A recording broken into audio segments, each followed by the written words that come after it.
ഇതിനുശേഷം നമ്മൾ വീണ്ടും അല്ലാഹു അക്ബർ എന്ന് ചൊല്ലി രണ്ടാമത്തെ സുജൂദിലേക്ക് പോവുക.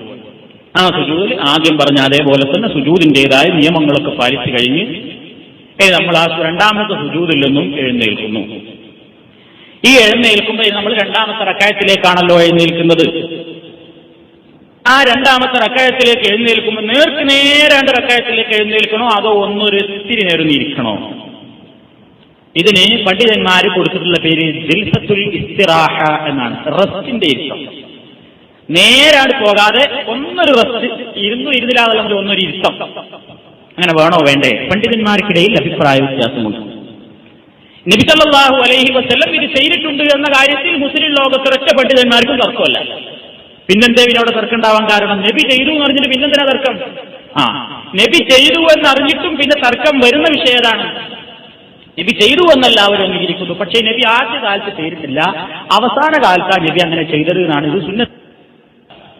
എന്നാൽ ഞാൻ എങ്ങനെ നിസ്കരിക്കുന്നതായി നിങ്ങൾ കണ്ടുപോയെന്ന് റിപ്പോർട്ട് ചെയ്ത അതേ സ്വഹാബിയാണ് ഇതും പറയുന്നത്. നബി ഇരുന്നു.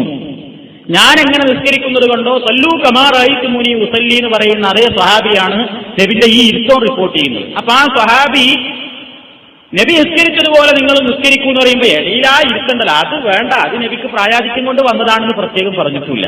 അപ്പൊ അതുകൊണ്ട് അങ്ങനെ ഇരിക്കുന്നതാണ് നല്ലത്. രണ്ടാമത്തെ റക്അത്തിലേക്ക് എഴുന്നേൽക്കുമ്പോൾ അതല്ലെങ്കിൽ നാലാമത്തെ റക്അത്തിലേക്ക് എഴുന്നേൽക്കുമ്പോൾ നേർക്ക് നേരെ അങ്ങോട്ട് റക്അത്തിലേക്ക് പോകുന്നതിനേക്കാൾ നല്ലത് ഇടയിലൊന്ന് ഇരുന്ന് എഴുന്നേൽക്കലാണ്.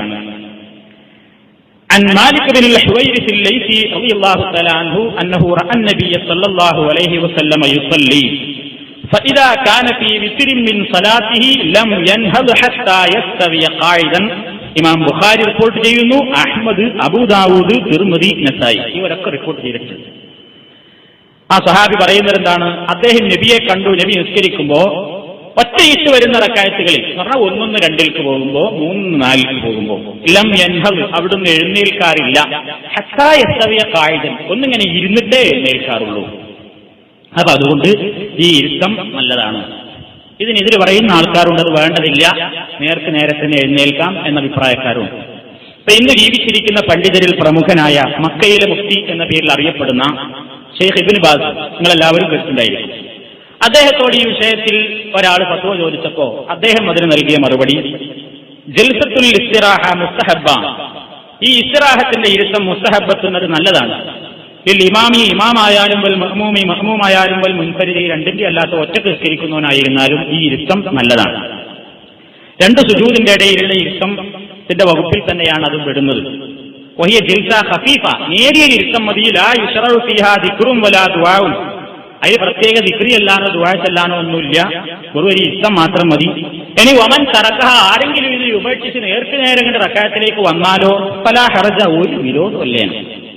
ചെയ്തിലാച്ചിട്ട് കുഴപ്പമില്ല, ചെയ്ത ഒരു നല്ല കാര്യമാണ്. നബി അങ്ങനെ ചെയ്തിട്ടുണ്ടതുകൊണ്ട് നബിയെ പിൻപറ്റുക എന്നുള്ളത് കൊണ്ട് അങ്ങനെ ചെയ്താൽ നല്ലതാണ് എന്ന് ഇബ്നു ബാസ് അദ്ദേഹം ഈ വിഷയത്തിൽ ഒരാൾ സംശയം ചോദിച്ചപ്പോൾ നൽകിയ മറുപടിയിൽ കാണുന്നു.